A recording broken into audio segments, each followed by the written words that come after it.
It is Thursday, and that means acting analysis for animators. And today I'm going to take a look at season 2 of The Strain.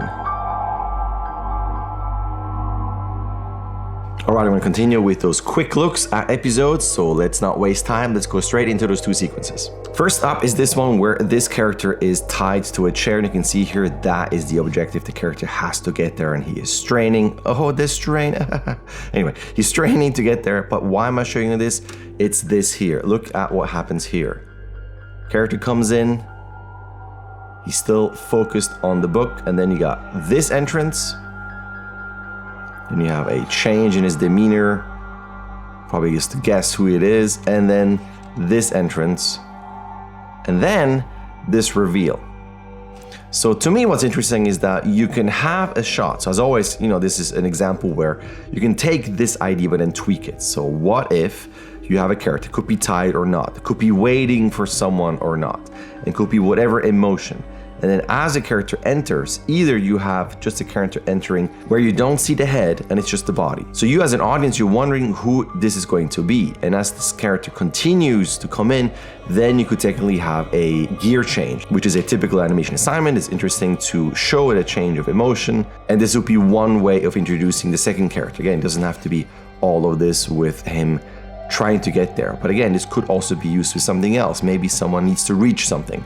Now, you can also have a beginning like this, and then cut to this, and this is the introduction of your character.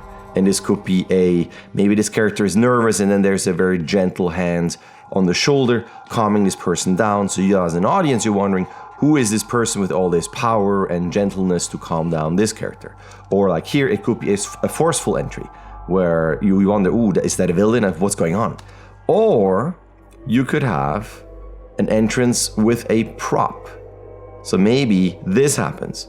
So maybe it starts like this, and you're not quite aware that someone is behind him, or you stage it where maybe there's a wall here, so the character is against the wall, and that's the wall right there. And then what comes in first is a gun.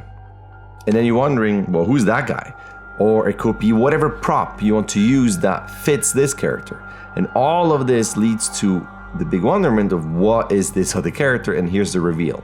And then the reveal could be something that's serious, something that's dramatic, something that's also a big surprise and comedic, and then you can get into something like this where then you show a reaction. That reaction could be through lip sync, could just be through eye acting and pantomime, but all of these to me are interesting introductions of a character, and I think multiple options for you.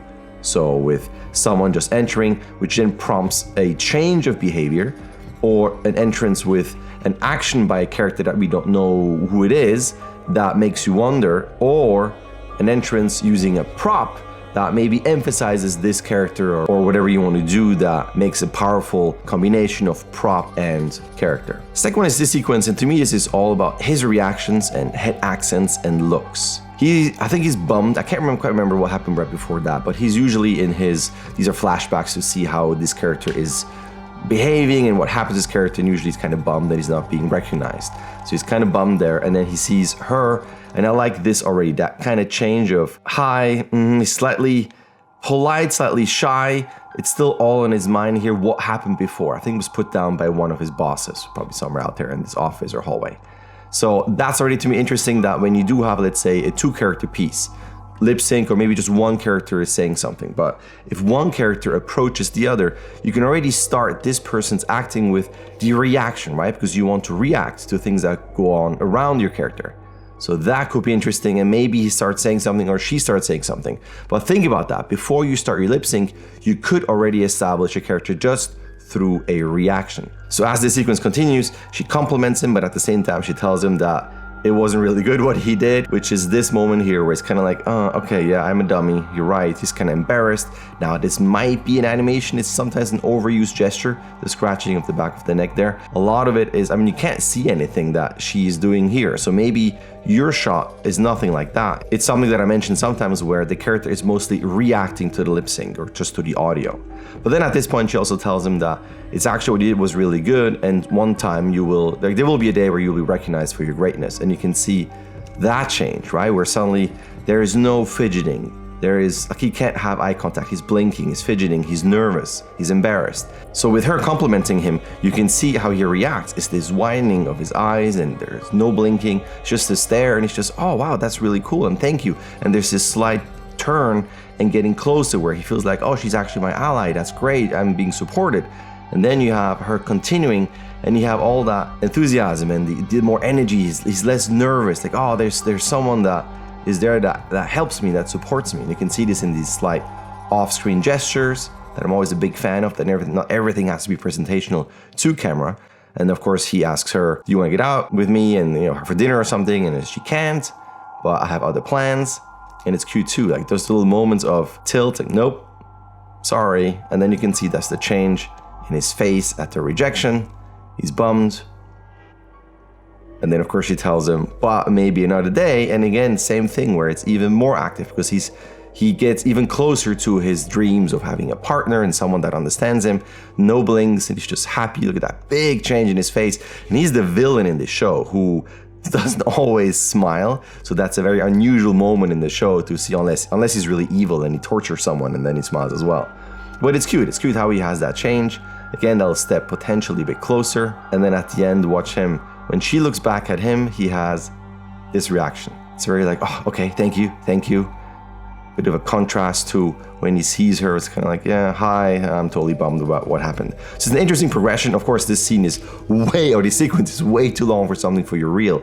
But I would look at progression. I think that's maybe the main thing that I'm seeing here, besides the cool head accents and looks, is that you start a scene. What is the main pose? What's the main demeanor? What's the headspace and mental headspace of your character? It could just be this, like, hi, being polite, but overall something's on his mind and he's bummed. And you end you end the scene where it's more like this, much more upbeat and positive. So look at the progression of your character, where it starts in a certain mental space or headspace, and ends in a different one. And there's progression, but there's also contrast between the two, so that it's not all the same with the same energy and the same tone, which will make it somewhat boring potentially. Boom, that's it. Another short one, but I hope this was helpful. And if you watch these and you know what I'm saying at the end, if you think that this is helpful and you want to work with me and you want me to help you with your shots, I do have workshops where I do exactly that. You can sign up at any time. Link in the description with all the information. Speaking of information, if you feel like this is good information and you don't want to miss anything that I upload, this is such a pitch, you can subscribe if you want. You can also hit that bell button so you don't miss any notifications. Other than that, if you're still watching, thank you so much. As always, thank you for your patience and watching this whole thing till the very end, and I will see you in my next upload.